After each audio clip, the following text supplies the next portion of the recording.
আলাইকুম। চলে আসলাম আমাদের রান্নাঘরে। আপনারা সবাই কেমন আছেন? আশা করি সবাই ভালো আছেন।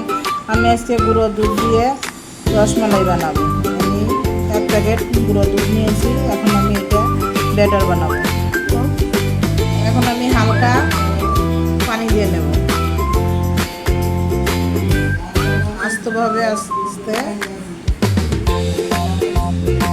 একদম বেশি করে পানি নেওয়া যাবে না।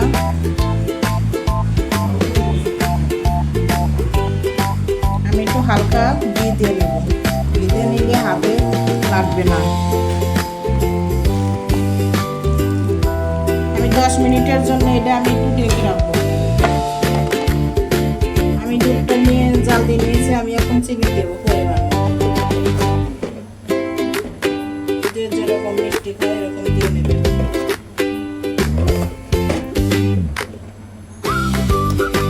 আমি একটু একটা ডিম দিয়ে নেবো। ডিমের কুসুমটা আমি দিয়ে দিই।